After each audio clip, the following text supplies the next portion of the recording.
Hi everyone, this is Dale Sorgen, one of your candidates for the office of Governor of the great state of Washington, and this is a moment to imagine liberty.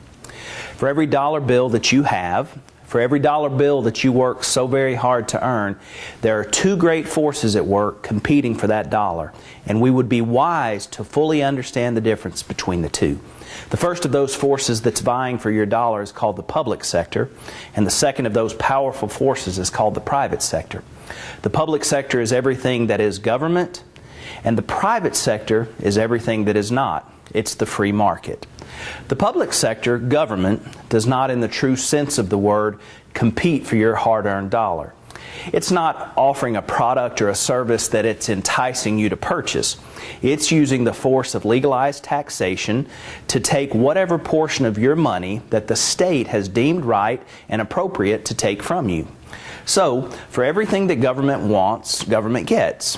Therefore, any force or people that is powerful enough to persuade your elected representative that their cause is worthy is guaranteed to get a portion of your money. The public sector offers no alternatives. It has no competition to drive you towards excellence. It is the public sector. You cannot opt out. You cannot choose not to participate. You cannot become disgruntled and choose not to participate. You cannot demand a better product or service. All you can do in the public sector is pay. The public sector takes from you everything that your elected representatives have been persuaded to take from you without any consideration for what it has left for you. As a matter of fact, the public sector cannot care about what it's left over for you because its sustainability is inherently linked to how much it can take from the hardworking taxpayer.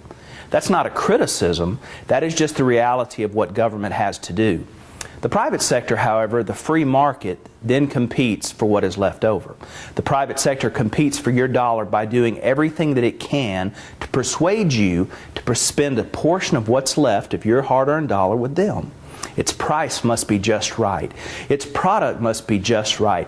Its quality must be just right. And its service must be just right. The private sector always guarantees lower prices and better quality. It has to. The private sector has no force by which to take your money.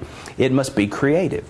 It must measure just the right price and just the right quality to influence you, the consumer, to spend a portion of what's left of your dollar with them. The private sector is driven to please you, the consumer. It has to be. As hardworking taxpayers, our greatest challenge ahead in the fight over our hard-earned dollar is for us to realize that one sector absolutely cannot grow without the other sector diminishing. There are only 100 pennies in a dollar, and if 50 cents of that is taken, that only leaves 50 cents to spend. We would be wise to consider which of these sectors gives us the most bang for our buck. I invite you to check out our website at www.imagineliberty.us to find out more about our Imagine Liberty campaign. If you've already decided that you are more comfortable voting for someone who is supported, funded, and unfortunately possibly owned by one of the two ruling political sides, then you're in luck this year, because one of the ruling political sides will definitely have a candidate that is just right for you. But if you're willing, I would like to invite you to join us this year to break the cycle and have the courage to think independent.